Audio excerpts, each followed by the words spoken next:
A mother's confession, breaking boundaries, and finding redemption. I never thought I'd be sitting here, telling a story like this. My name is Emily, and I'm 45. I'm a single mom, a regular woman who spent her life doing the right things, following the rules, and putting others first. But the truth is, life doesn't always fit into neat little boxes. What happened between me and my son Ryan broke every rule, shattered every boundary I thought I had. It all started innocently enough, or at least that's what I told myself. Ryan and I have always been close. Ever since his dad left when he was 2, it's been just the two of us. I poured everything into raising him, making sure he felt loved, supported, and encouraged to chase his dreams. When he left for college, I thought I'd handled it well. I wanted him to spread his wings, to become the man I always knew he could be. But the truth was, the house felt empty without him.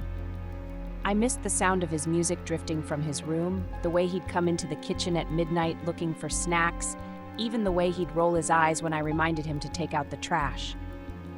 By the time summer rolled around, I couldn't wait to have him home again. I'd spent weeks imagining how it would feel to have him back. Our conversations over breakfast, the way he'd make jokes about my cooking, the sound of his laugh filling the house again. I pictured us staying up late watching movies, talking about his classes and friends, and falling back into that easy rhythm we'd always had. I even made a list of his favorite meals so I could cook them for him. Something to make him feel at home after being away for so long. Ryan was taller, broader, and his features were sharper, more defined. His jawline was stronger, his shoulders wider, and even the way he moved felt deliberate, almost commanding. He had an air of confidence that I hadn't seen before. A quiet, self-assured presence that filled the room as soon as he walked in. It wasn't just physical, it was something intangible, something magnetic. He spoke with a deeper, steadier voice, each word carrying weight as if he was choosing them carefully. Even his laugh had changed, less boyish, more controlled. It caught me off guard, and for the first few moments, I just stood there, taking him in. I felt proud, of course. He'd grown into such a capable, impressive young man. But there was something else, something I couldn't quite name. The first few weeks were good, even wonderful. It felt like having my son back was exactly what I needed to fill the void I'd been living with since he left for college.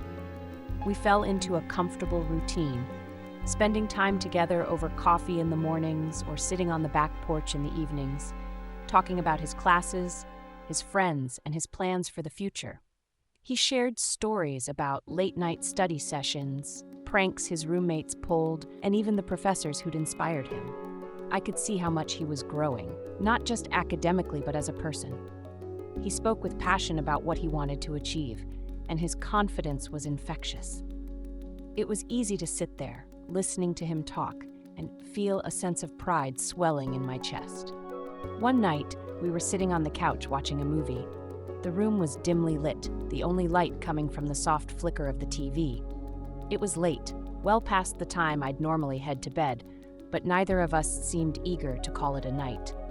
The house was quiet, with nothing but the low hum of the movie filling the space between us. Ryan was sitting close, closer than I was used to. At first, I didn't think much of it. We'd always been comfortable around each other, and after months apart, it felt nice to have him near. But as the movie went on, I started to notice the space between us shrinking, his presence becoming something I couldn't ignore. "Sorry," he said, his voice low. "It's okay," I replied, trying to sound normal. But my heart was racing, pounding so hard I was sure he could hear it. I couldn't figure out why. It didn't make sense. He was my son, and this was just an innocent moment. Still, I felt this strange energy lingering in the air, making my skin tingle in a way I couldn't ignore. I shifted slightly in my seat, trying to put some distance between us, but it didn't help. But deep down, I knew something had shifted. It wasn't just the way he looked at me or how his touch lingered a second too long. It was the way I felt in those moments. Uneasy, hyper-aware, and something else I didn't want to name. My mind raced with excuses and explanations, but none of them settled the knot twisting in my stomach. The moments between us grew more frequent, more charged, like a current of electricity running just beneath the surface. A lingering glance would stretch a moment too long, his eyes holding mine as if searching for something he couldn't or wouldn't say. Then there were the touches, seemingly innocent at first, his hand brushing against mine as he reached for something on the counter. A pat on my shoulder that lingered until it felt almost intentional, a hug that pressed closer and lasted just a beat too long. I found myself avoiding him without even realizing it at first. I threw myself into my work, taking on extra projects and staying late at the office. When I wasn't working, I filled my time with errands I didn't really need to run. Anything to create space between us. I started spending more time upstairs in my room, pretending to be too tired to come down for dinner, or excusing myself early in the evening. Then came the night everything changed. It was a quiet Sunday evening, the kind where the house felt still, almost frozen in time. Outside, the sun had long since dipped below the horizon, leaving the neighborhood bathed in shadows and the soft glow of streetlights. Inside, the living room was dimly lit, the only light coming the flicker of the TV casting faint shadows on the walls. As the movie played, he'd shifted closer, little by little, until he was sitting near enough that I could feel the warmth of his presence. His arm was draped casually over the back of the couch, but it felt like it was there for a reason. As if he were waiting for the right moment to let it fall.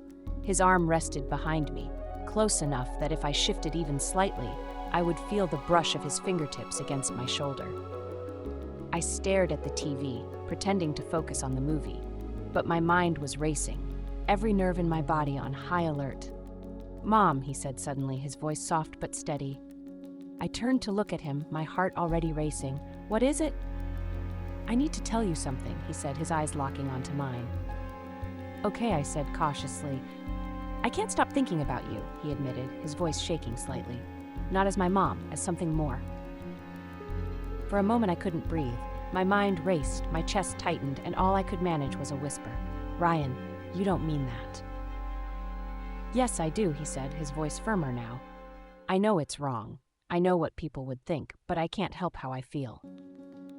Before I could say anything, he leaned in and kissed me. It was soft, hesitant, but it shattered every boundary I thought I had. And the worst part? For a moment, I kissed him back. When I pulled away, my mind was spinning. "We can't." "I love you, Mom," he said, his eyes full of emotion. "And I know you love me too." The weeks that followed were a whirlwind of emotions, guilt, confusion, fear. I tried to avoid him, but he was always there. The tension between us was unbearable, every glance and touch charged with unspoken feelings. One afternoon, I was in the kitchen washing dishes. Ryan walked in and leaned against the counter, watching me. "We need to talk," he said finally. "About what?" I asked without turning around. "About us," he replied. I spun around, my hands still wet. "There is no us, Ryan. You're my son. Whatever this is, it's not real."